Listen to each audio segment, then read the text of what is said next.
Kusangana kuti kuti zvigare muri Zimbabwe pano paZest News pano panchake tichimhanya news updates ezvakasiyana-siyana zvichiitika muno munyika yedu yeZimbabwe kunyanya zvinenge zvichipisa mumastreets esocial media. So kana uri munyowani subscribe mahara wochena on the notification bell so that patinodzoka nemamwe news updates uchange uchingozvionera pamhino sefoja vadikani. So muri Zimbabwe ndava news updates emurume akasungirirwa paPaul Magetsi kuchechi iyoyi Easter ino yatiri.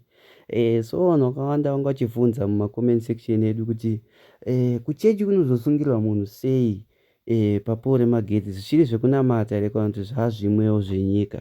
So muri Zimbabwe ndauya nenyaya iyi kuti muzvionere pamhino sefodya. Uku kuchechi kweZCC ndokuri kuitwa munhu zvakadai. So muri Zimbabwe ndachikumbira kutaura zvaunofunga mucomment section below mushure mekunge wanzwa nyaya yacho kuti yakamira sei. So ndichakuisira video pasi monzwa zvaitaurwa ipapo nevanhu varipo pasini.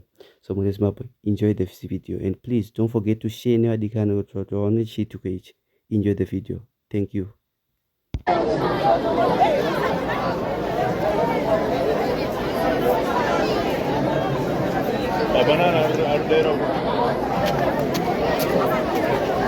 Saka nemakiwa chapo futhi.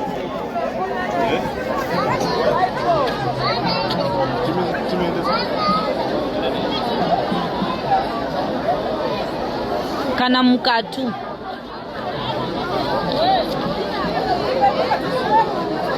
Imikuwa hapa na paenga directive yekuti ngawagara hapa. Kwasiya vanza sungiro kwanoonekwa nevanhu vese vachibva kuchipita Oh. Saka paazosungirirwa ndopasipo. Because hapa chero Magetsi akaita zvaanoita vanorohwa nemagetsi akakuwara. Haasati hanzi idirective hanzi ngaasungirirwa ipapo vanhu vachibva kutabhera vachipfuura vachimuona ari paripo.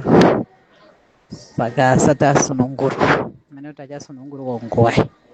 Ini ndatombonotaura naye achiti ndandichitozviveurawo musoro ndisi kutomboziva chisaga icho chiri panjira chachisi changu. Ndandichitozvigererawo musoro wangu ndopandatoenda kutorwa kunzi uyai kuno. Ndimuri kufamba muchibikira vanhu makofi kai muchisaga chenyu ichi. Hanzi ndikufungira muprofita mumwe wandaishanda naye nezino ndotoshanda paBelvedere zvakanaka. Chero wekubelvedere watotaura toshandisa naye zvakanaka. Nyange dai ndichida kuba ndaimbobira pai muJerusarema. Amen. Aritonyatsotaura zvakanaka nditota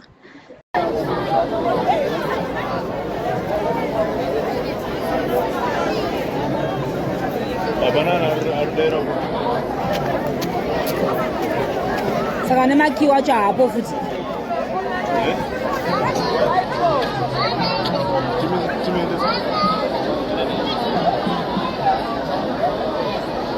Kana mukatu.